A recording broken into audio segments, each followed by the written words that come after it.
በስመ አብ ወወልድ ወመንፈስ ቅዱስ አሃዱ አምላክ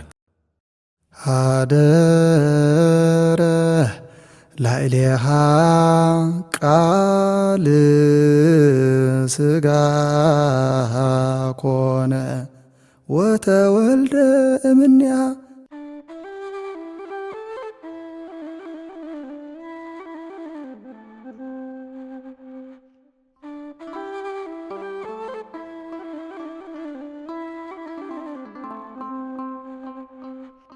በስመ አብ ወወልድ ወመንፈስ ቅዱስ አሐዱ አምላክ። ክቡራን ሕዝበ እግዚአብሔር ብስም እግዚአብሔር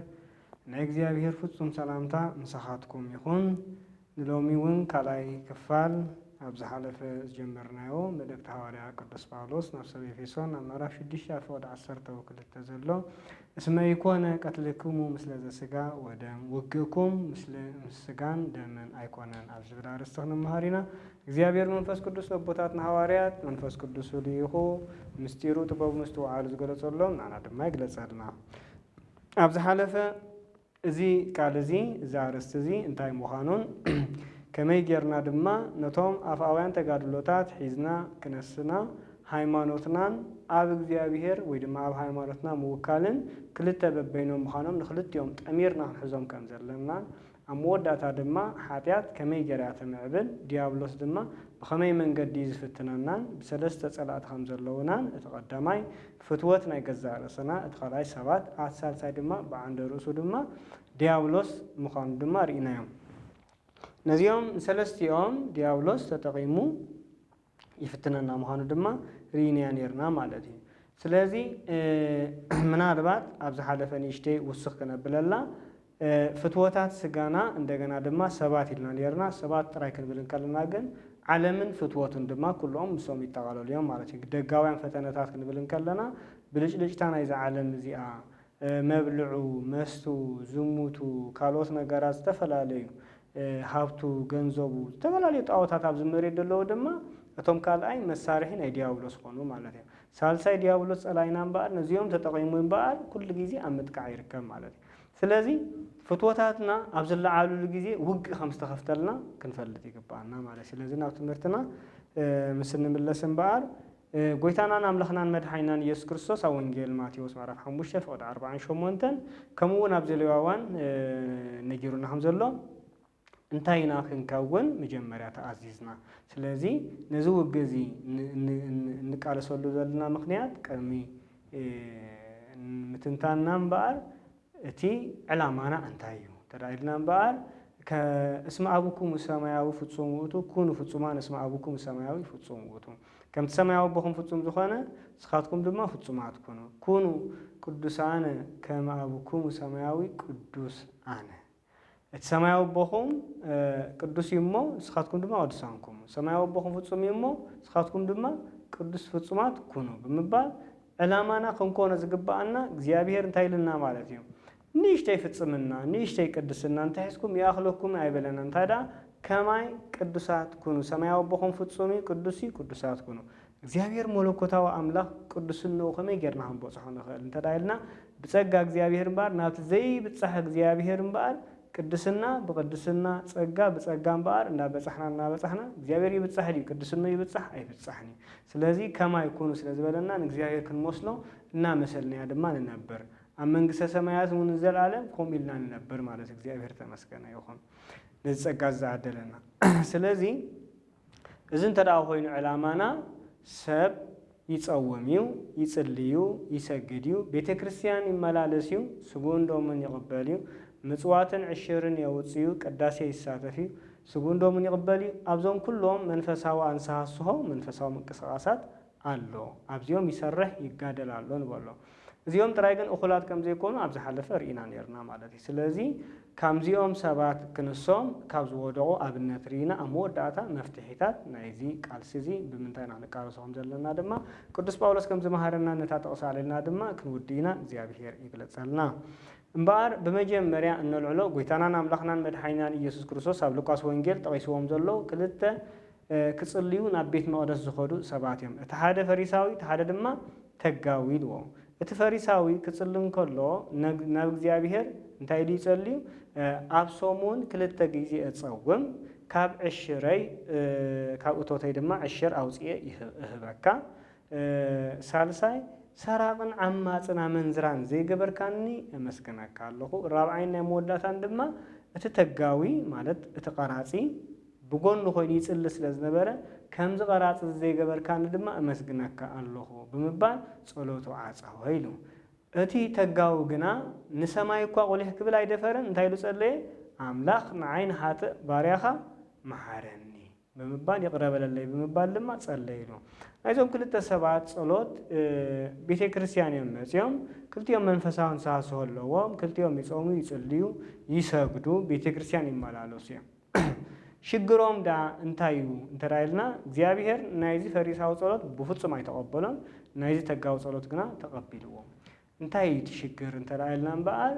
እቲ ቶም አፋውያን ተጋድሎታት ክልቲዮም ኣለዎም ክልቲዮም ቤተ ክርስቲያን ቤተ እግዚአብሔር ይሞጽዮም ይሳለምዮም ይጽልዩዮም ይሰግዱዮም ዕሽረውጹ ኩሉ ይገብሩ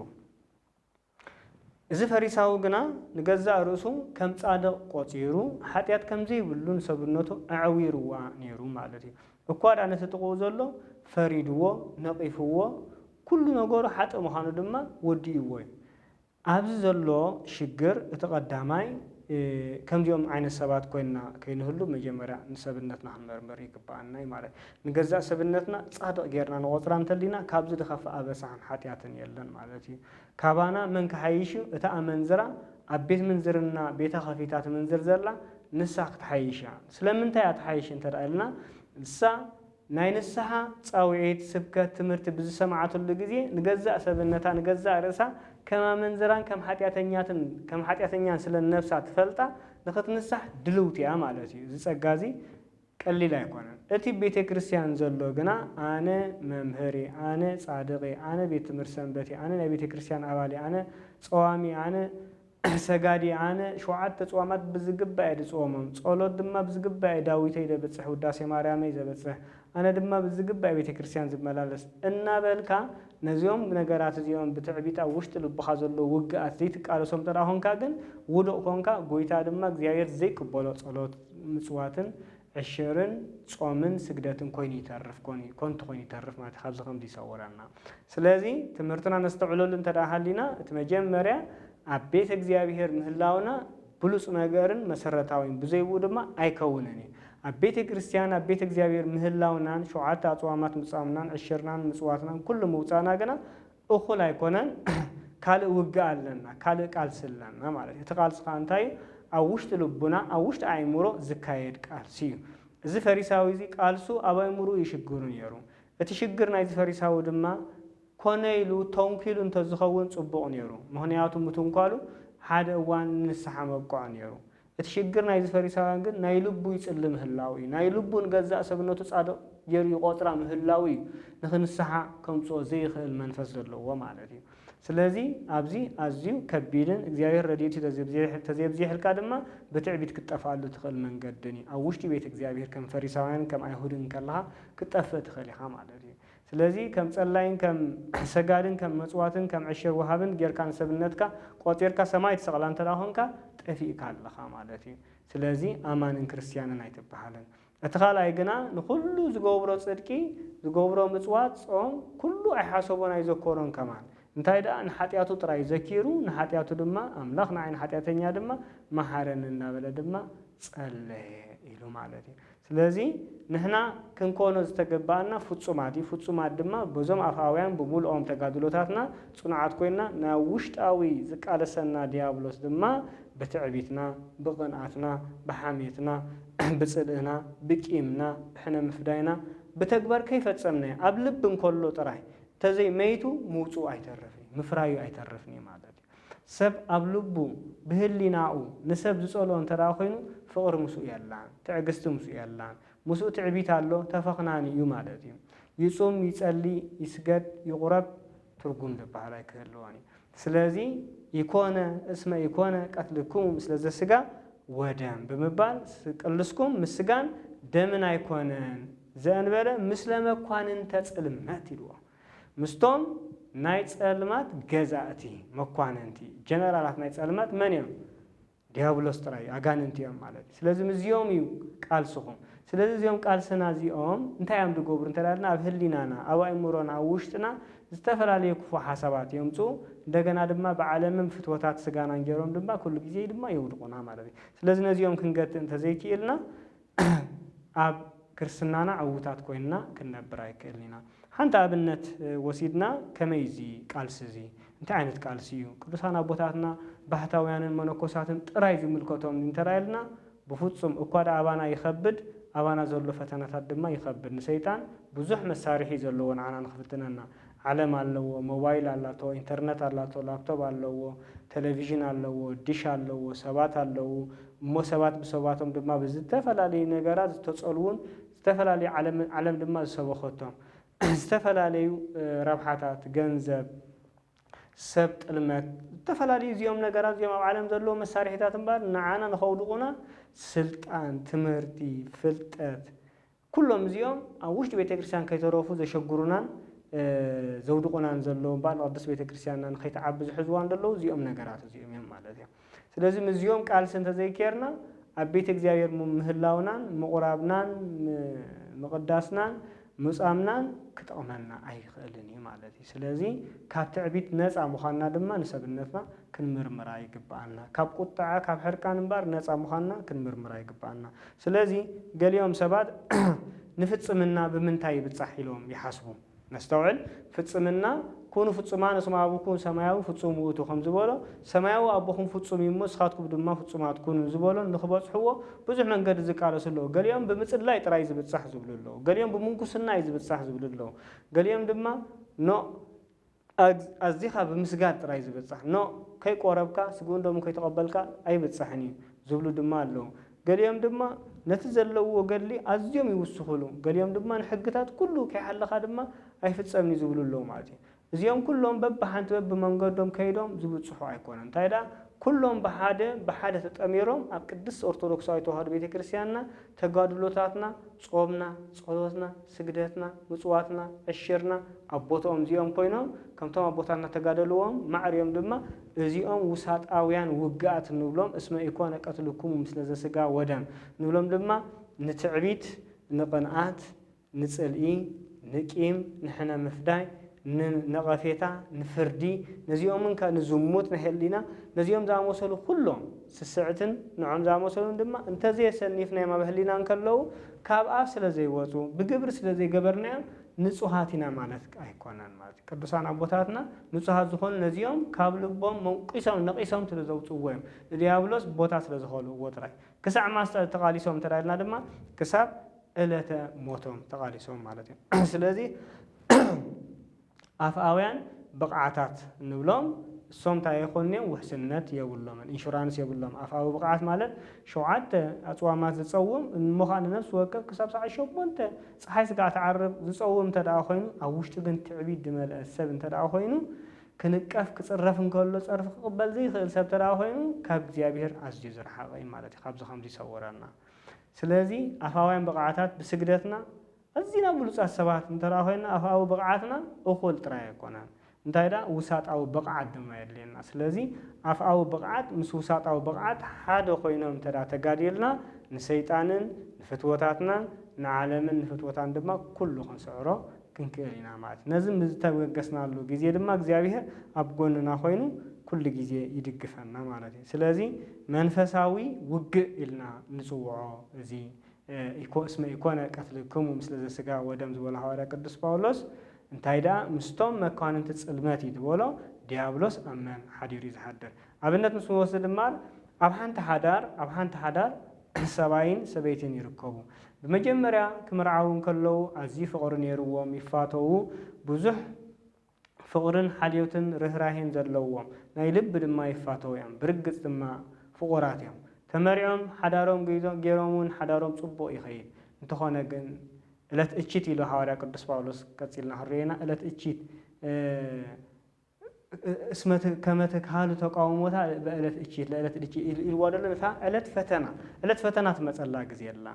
سبعي يسنف ويدما سبيتي يتسنف ብዝተፈላለየ ነገር ተቆጣዕ ተሐረቕ እሞ ኣብ ርእሲ ሰባያ ድማ ወይ ድማ ሰብኣይ ድማ ኣብ ርእሲ ሰበይቱ ድማ ሰቲ መፂዱ ሰኺሩ መፂዱ ወይ ወቕዓ ወይ ጸርፋ ወይ ድማ ዝኾነ ነገር ኣብ ርእሲያ ይፍጽም እሞ በዚ ግዜ እዚ እታ ፈተና ወይ ትቕበል ዘላ ወይ ድማ ፈተና ዝቕበል ዘሎ ሰብ ዝፍተን ዘሎ ሰብ እንታይ ክገብር ዘለዎ ስለዚ ናይ ቤተ እግዚአብሔር ሰብ ጸዋሚ እዩ ሰጋዲ እዩ ቆራቢ እዩ ዞም ኩሎም ኣለዎ ግናኸ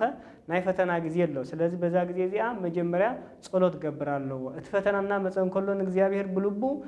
ፈተናይ እሕጽረለይ ካብዛ ፈተና እዚኣ ኣውፃኒ እንተዳኢሉ በመጀመርያ እስመ ኢኮነ ቀትልኩም ስለዚ ስጋ ወደም ምስጋን ደምን ውጉእ ከም ዘይኮነ አረጋጊጹሉ ውጉእ ምስ በዓልቲ ቤቱ ከም ዘይኮነ እታ በዓልቲ ቤት ተኾይናውን ምስ በዓል ቤታ ከም ዘይኮነ ውጋእ ፈሊጣላ ናይ ፈተና ናይ ዲያብሎስ ግዜ ምዃና ተፈሊጣላ ታ ግዜ ማለት ስለዚ እቲ ክነቕሓሉ ዝግባእ እዚዩ ዲያብሎስ ብዝተፈላለየ መንገዲ ሓዳራት ዝብትነሉ ዘሎ ዘመን ኢና በፂሕና ደለና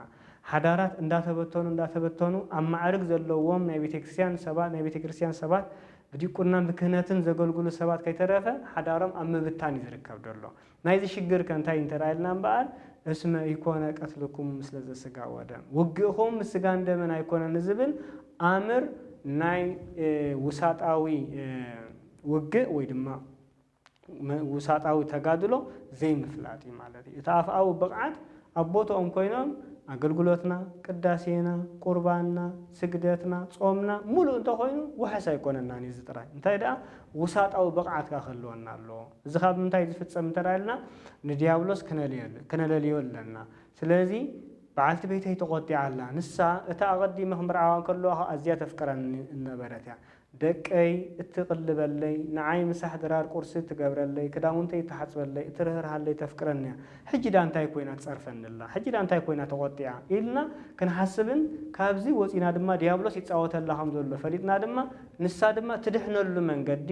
ናብ ርህራሄ ትመጸሉ ናብ ህድኣት ናብ ውሳጣዊ ሰላም ትመጸሉ መንገዲ ተሓሲብና ሰይጣን ተሳዒሩ ቦታውን የብሉን ስለዚ በመጀመርያ ኩሉ ግዜ ኢታብኣነ እግዚኦ ውስተ መንሱት ኢልና ክንጽልን ከለና ንእግዚአብሔር አምላኽና አፈተና አይተትወና ኢልና ክንጽልን ከለና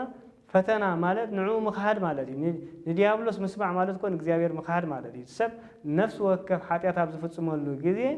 ንእግዚአብሔር ክሄድወሎ ማለት እዩ እግዚአብሔር ዘይፈትዎ ዘይብህጎ ነገር ክሄድሎ ምኻድ ማለት መናፍቕ ምዃን ጥራይ ኣይኮነን ነፃወት ምስጋድ ማለት ጥራይ ኣይኮነን ሰብ ኣብ ዝሙት ዝነብር እንተዳ ኮይኑ ብህሊና ይኹን ብግብሪ ማለት እዩ ክሄድሎ ንእዋን ግና ብንስሓ ክምለስ ይኽእል እዩ ማለት እግዚአብሔር ጸጋ ስለ ዝሃበና ስለዚ ኣብ ነፍስ ወከፍ ውሳጣዊ ብቕዓት ክንዓቢ እንተዳ ኮይንና ኣብ ሰብኣይን ሰበይትን ዘሎ ሽግር ኩሉ ግዜ እምበኣር ሰብኣይን ሰበይቱ ሰበይቲ ድማ ሰብኣይ ሽግሩ ንሱ ወይ ድማ ንሳ ምዃኑ ክፈልጥ የብሉን እዚ ምዃኑ ክግንዘቦ የብሉን ክግንዘቦ ዘለዎ ዲያብሎስ ነዛ ሓደር እዚኣ ክብትን ንዕውን ኣብ ፈተና እትይዎ ኣብ ታርጌት እትይዎ ካብ እግዚአብሔር ክፈልዮ ይጽዕር ከም ዘሎ ጉዳዩ ካልእ ውግእ ተኸፊትሉ ከም ዘሎ ክፈልጥ ይግብኦ ወይ ድማ ይግባእ ማለት እዩ ነዚ ዳ እንተላ ፈሊጥና እምበኣር እቲ ውግእና ቀሊል ይኸውን ናብ እግዚአብሔር ምስ ንጽጋዕ ድማ ንእግዚአብሔር ምስ ንሓቶ ብጸሎት ድማ ሓይሊ ይህበና እታ ናይ ፈተና እዋን ድማ تقللن تتصنعن مالتي انت داخل مجلس جميرنا انت داخل قطع جميرنا عليتي صريف كالله ابوي صريف كالله حوي صريف كالله حفتي صريف كالله ناتبه هذا شيطان ناغرغر عليت مس عليت كم زباس سدرابيت مس سدرابيت كم زبا حاون حفتي حمات مس حمات كم زباس يكبرالو ስለምንታይ እንተራይልና ውግና ምስመን መሃኑ ስለዚህ ይፈለጥና ጥራይና ማለት እዩ ስለዚህ እቲ ውሳጣዊ ብቕዓት በሃለሎ ካብ ትዕቢት ነፃ መሃና ክንጽረፍን ከለና ክርስቶስ እኳ ጠንቋል ተባሂሉ ዝኽርስሙ ምስጋና ይብጽሐዮ በቢኤል ዘውን ናጋንንት የውጾም አሎ ተባሂሉ እኮ ጠንቋል ይሎም ማለት እኮ እዩ ንጎይታስ ካብ መስቀል ውረድ ይሎም እኮ ንጎይታ እንታይ ደይ ተባሃሉ ንጎይታ ዝተባሃሉ ነገር እስመ ጋኔን ብከ ይሎም ጋኔን አለ ካይሎም ዝኽርስሙ ምስጋና ይብጽሐዮ ስም እግዚአብሔር አምላኽና እዚ ሁሉ ዝበጽሖ ጎይታ ፈጣሪ ሰማይን ምድርን ከሎ አነ ግዳ ድኹም ምስ ኃጢአተይ ምስ አበሳይ ምስ ትዕቢተይ እንተተጸረፉ እንታይ ዋጋ አለን ኢልና ሰብነትና አቀዲምና ብትሕትና እንተራ ዘይወቂስናያ ወሳጣው ብቃዓትና እንተ ዘይዕቢናያ ፈተና ምስ መጸት በዓልቲ ቤት ምስ ጸረፈትና ከመይላ ሰበይት ጸርፈኒ ከመይል እዚ ይጸርፈንና ከመይ ገሩ ስድራ ይጸርፎም ይዋርዶም ብምባል ሰማያት ክጉህሪው ከም እሳት ድማ ቁጣዓና ክነድዲ ማለት እዩ ቁጥዕ ሰብ ንእግዚአብሔር አይፈልጦኒ ሓራቅ ሰብ ድማ ንእግዚአብሔር ክፈልጦ አይኽእልኒ ትዕቢት ደለዎ ሰብ አንነት ደለዎ አነ ዝብል ሰብ ንእግዚአብሔር ክፈልጦ አይክእልኒ ውሳጣው ብቕዓት ዘይብሉ ድማ ኣብ መንግስተ ሰማይ ክርከብ ክቀውም ኣይኽእልን እግዚአብሔር ቅዱስ ይመኸሙ ድማ ቅዱሳት ኩኑ ከም ዝተባሃልና ነዚ ክንገብር እግዚአብሔር ይደግፈና ስለዚህ መወዳእታ ኣርባዕተ ነገራት ትምህርትና መዕፀው ዝኾኑና እንታዮም እቶም ኣርባዕተ ነገራት ንትምህርትና ወይ ንውሳጣዊ ብቕዓትና ከጥፉልና ወይ ድማ ንዲያብሎስ ክንስዕረሉ ንኽእል እንተዳይልና እቲ ቀዳማይ እምበኣር ወበንተ ዝንሱ ወልታ እግዚአብሔር ሃይማኖት ያዚያ ሕጂ እታ ቀዳሚት ኣብ እግዚአብሔር ምውካል እያ ኩሉ ነገርካ ንእግዚአብሔር መሃብያ በኣኻ ባዕልኻ ክትፈትሖ ዘይምፍታን ማለት እዩ ጥበብና ክንፈትሖ ብጥበብና ብሓይልና ክንፈትሖ ተጀሚርና ኩሉ ግዜ እናብኣሰ ጥራይ ዝኸይድ ማለት እዩ ክንዲ ዝመፀ ፈተና ዋላ ንስጋና ከጥፋእና ይምፃእ ስጋና ጠፊያም እግዚአብሔር ስለንሕቆፍ ነቲ ሰበቲ ዝሃድኣሉ መንገዲ እምበር ሕነ ንፈድየሉ መንገዲ ክንፈጥር የብልና ስለዚ ኣብ ሙሉእ ዓለም ህውከት ዘሎ ፅልኢ ዘሎ ፍቅሩ ጠፊእዎ ዘሎ ስለምንታይ እንተራእየልና ውግኡ ምስ መን ምዃኑ ስለዘይፈለጠ ጥራይ ውግእና ምስ ዲያብሎስ ተኮይኑ ተፈሊጥና ነቲ ሰብ ክሪኦ ከለና ክንድንግፀሉ ዝግባእ ምሩኽ ናይ ዲያብሎስ ኮይኑሎ ብዛ ሰዓት እዚኣ ዲያብሎስ ተጠቂሙ ንዓይ ይዋጋኣንሎ ፍላፃ ኩናት ጢት ይትኩሰለይ ድርብየለይ ኣሎ ናባይ ገጹ መተኮሲኡ ግን መን ባዕሉ ዲያብሎስ ብፅልሙት ገጹ ብክፉእ ትርኢቱ ኣይመፅን እዩ መን ደኣ ብሓወይ ብሓፍተይ ብጎረቤተይ ድመፅእ ማለት ስለዚ እንተ ደኣ ለሊናዮ ቀሊል መንገዲ ይኸውን ማለት እዩ ነዚ ክንገበር እግዚአብሔር ይደግፈና ወበእንተ ዝንሱ ወልታ እግዚአብሔር ተባሂሉ ኣሎ እምበር ሃይማኖት ሓዙ ብመጀመርያ ከመ ትካሃዱ ተቃውሞታ ለዕለት እቺት ነታ ናይ ፈተና ሰዓት ነታ ናይ ፈተና ዕለት ምቅዋማ ምእንቲ ክትኩሉ ስዒርኩም ምእንቲ ክትወፁ أجهم يلو قويتنا يسوع كريستوس اسمعنا ما يكون ولا عالم عالم سعيريا موها أجهم يلو عالم سعيريا ماله الفتوى تعطى ديابلوس أو أحد يرنز فتنهم أبسوات أحد يرنز فتنهم نتعبيتهم نايهود نفريساوان نليك النطام نتونكولهم نخل سرزهم توزنا ور نخل سعيروا እግዚአብሔር أجهم ساخميل نقصام ودات عالم ስለዚህ እንታይ ክንምልሲና እንታይ ክንገብርና ይንበል ስለዚህ ንፈርህ እግዚአብሔርን ሰማያዊት ኢየሩሳሌም ተስፋን ስለዘለና ዋላ ይቅተሉና ሰባት እንተራይልና ሓደ ምስላለና ኣብ ትግርኛ እንታይ ዝብል ከቢድ ሕማም ካብ ሞት ናይ ሓልፍ ኢልዎ እንተ ገበረስ እንታይ ድገብር ሞት ይዘመጽእ እንተ ሕማምሲ እንተ ከበደስ ሞት ይዘመጽእ ንሞት እንተ ዘይፈሪህካ ድማ ሕማም ኣይከፍርሐካኒ ማለት እዩ እምበር እቶም ኣርባዕተ መሰረታውያን ነገራት ኣብዚ መንፈሳዊ ወይ ድማ ውሳጣዊ ብቕዓት بلوصات كوينا ديابلوس إيرنا هنوت زغلغلونا نغرات ترايلنا مبار تقداماي كم زبرنايو ሃይማኖቲ ማለት ኣብ እግዚአብሔር ሙወካል እትኻላይ ኣብ ገዛ ርእስኻ ዘይ ሙወካል ነተቀዳሜቲ በመንጸራ ተጠቅሳ ዘላ ማለት እዩ ኣብ ገዛ ርእስኻ ዘይ ሙወካል ማለት ኣብ ዓቅመይ ኣብ ጥበበይ ኣብ ስልጣነይ ቤተሰበይ ሓወይ ያለና ኣብ ደገ ክስተለን ንብደገ ጎልሓተኛ ያላትን ወደ ሓፍቲ ያለኒ ከምዝለኒ ክነብር የጸገም የለን ሕርሽ ያለኒ ውርሽ ያለኒ መሬት ያለኒ ገንዘብ ኣብ ባንክ ለኒ በዚዮም ክነብር ኢልካ ተኣምን ተራሆንካ ወይ ድማ በዚዮም ሰላም ክትረክብ ኢልካ ተሓስብ ተራሆንካ ወሳጣው ሰላም ክመጻይክልኒ ዲያብሎስ አይሳዓርኒ መወዳታ ድማ ዚዮም ድማ ናብ ውድቀትዮም ከብጽሑኻ ማለት እዮም ካብዚ ከም ዝሰውረና ጎይታ ስለዚ እትሳልሳይ ኩሉ ጊዜ ድማ ብዘይ ምቁራጽ ድማ ምግዳል ማለት እዩ ብዘይ ምቁራጽ ምግዳል ማለት ድማ እዞም ነገራት እዚኦም ኣብ ኣእምሮ ኩሉ ጊዜ ሰይጣን ከይፈተነ ስቃይብልኒ እትረፍዶ ኣብ ተራ ጊዜን ምዕለትን ኣብ ጊዜ ጸሎት ከይተረፈይ ዝፍትነና ማለት እዩ ኣብ ጊዜ ጸሎት ሕማቅ ሓሳባት እንዳምፀ ይፍትነና እዞም ሕማቅ ሓሳባት እዚኦም ናይ ገዛ ርእስና ዘይኮኑ ናይ ዲያብሎስ እዮም እንተዳ ተቀቢልናዮም ንዖም ድማ ተቀቢልና ከነሳሲዮም ተዳ ጀሚርና ከም ልበ አምላክ ቅዱስ ዳዊት መጀመሪያ ነቲ ናይ ዝሙት ትርኢት ምስራኤ ዝሙት ዝዕድም ሰብነታት ሕጸብ ምራያ ንሰይት ኦርዮ ናብዚ ዘውደቆ ሕማቅ ሓሳብ እንተሞፀ ነቲ ሕማቅ ሓሳብ ክጎቶ ይግብኦ ነይሩ ምዝራብ ጀሚሩ ኣውሽቱ ነቲ ምዝራብ በቃሉ ውፅኡ ድማ ሰይት መን ያይሉ ኣውፅዎ ሰይት ገሊያም ሰወልዎ ድማ ኣምፅዋ ብምባል ድማ ብሩካቤ ድማ ብግብር ድማ ዝሙት ፈጺሙ ማለት እዩ ናብዚ ደረጃ ዘብጽሖ ግን እታ ናይ መጀመርያ እንተዛዓጽዋ ነይሩ ኣብዚ ይበጽሕ ስለዚ እተቀጻል ምግዳል ንብሎልና ሳልሳይ እምባር ዘይምቁራጽ ገድሊ ዘይቋረጽ ገድሊ ኩሉ ጊዜ ይታባን እግዚኦ ውስተ መንሱት ጎይታ ሃይማኖት ፈተና መከራ ፈሪህና ሃይማኖትና ከመኻድ ሰውረና ደግፈና ርዳአና መባሊ ምክንያቱ ከመተካሃሉ ተቃውሞታ ለዕለት እቺት ኢልና ሐዋርያ ቅዱስ ጳውሎስ ነታ ናይ እቺት ናይ እከይ ናይ ዕለት ፈተና መዓልቲ ተቃውምኩም ምን ትክትወጡ ንሳም ዝሓለፈት እግዚአብሔር መስገን በዚያ ሰሕሊፍኒ ተዓዊተ ስለዚ ጽባህ የለን ማለት ዲ ፈተና ድሕር ጽባህ የለን ናይ ግድና ኣሎ እምበር ብዘይ ፈተና ዝውዕል ዝነብር ክርስቲያን የለን እንተሊ ድማ ክርስቲያን አይኮነን ምክንያቱ መስቀል ዘይብሉ ክርስቶስ ስለዘይ ንፈልጥ ክርስቶስ አምላኽናን ጎይታናን መድኃኒናን መስቀል ዘላቶ መከራ ተቀበለ ክርስቶስ ኢና ንመስል በከመ ተመሰልኩ አነ ለክርስቶስ ቻይ የተመሰሉ ለሐዋርያ ቅዱስ ጳውሎስ ድማ ከምቲ አነ ንክርስቶስ ዝመሰልኩ ንዓይ ድማ መሰሉ ስለዚህ ንክርስቶስ ክንመስል ንቅዱስ ጳውሎስ ምሳል ማለት መከራ መስቀል ምቅባል እዩ ከምኦም ዝተፈተነ ብስደት ብመከራ ብሕሜት ብፍርዲ ብነቐፌታ بمجرفتي بذخل مالتي أبزمنا زجرفنا خلي كلني بحالنج صرفي زجرفنا بحالنج حميت زجرفنا بحالنج فرد زجرفنا بخص زجرفنا قل بوزح كون خالي سلازي نزيهم تقايمنا الوقت منتي زمجبنا زسيسينا زنبرنا زلعلنا زخبرنا إجزي أبي هرت راي أبزم درزي لعلنا تراجعنا كبرخ نحسب تراجعنا قل جميرنا أموداتو ودكت رايد مثلا مخنياتو نتخبرت خنركب واقع هنكفلو لينا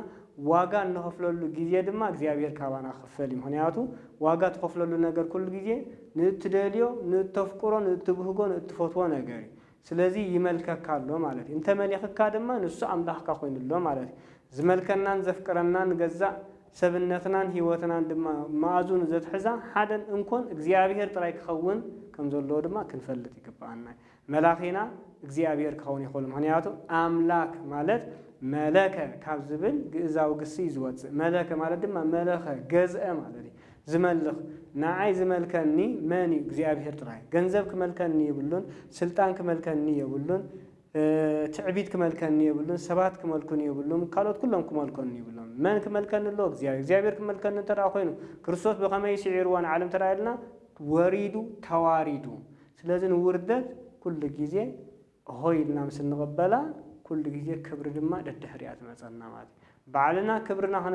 كبرنا هنا العل أبن فتنو اللي جزء جن جزيابير كابانا يرها مسكال كابانا ترها بزي مسكال زنبر كريستيان دماء كريستيان يكونن أمود داتا دماء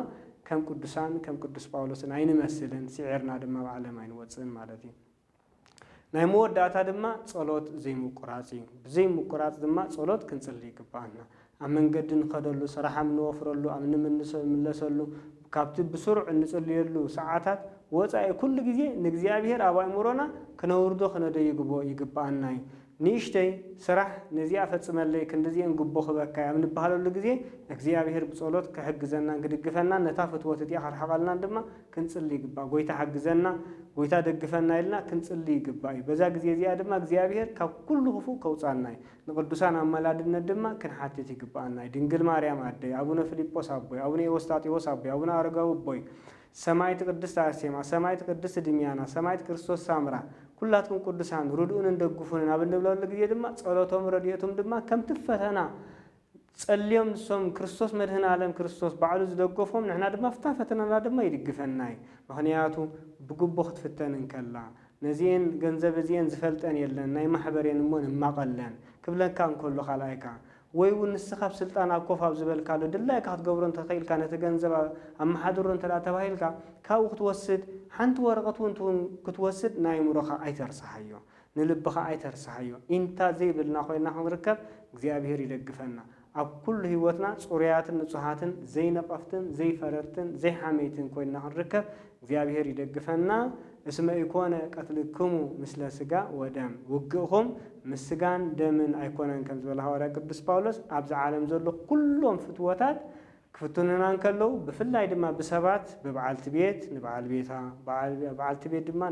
بعال بيت دما بعال بيتو عفتنا عباس يا عقر قراوزات ولد جزي سيطان أتينا ديابلوس يقاومنا اللومبر ديابلوس أبعالت بيتي حديرو تسنيفات اللو معطوا ولبا أرحات اللو أو أحد يري فتنان اللومبر أنا نايجزيابير مانم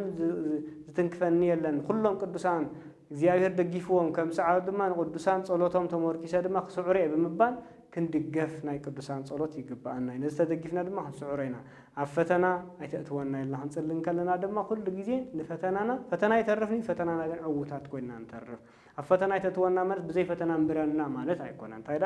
አፈተና መስቀል አመከራ ዕውታት ኮይንካ አውጻና ፈተና ብለና ከይስልጥን ሐልወና ርድአና ደግፈና ምባል ማለት እዩ እስመ ይኮነ ቀትልኩም ምስለ ስጋ ወደም ምስ ገዛት ጽልመት አጋንንት አይኮነን ንሳቶም አሰሮ ለሰይጣን ኢሉ ጎይታ አቀዲምና ዛበርና ይሁን ነገርና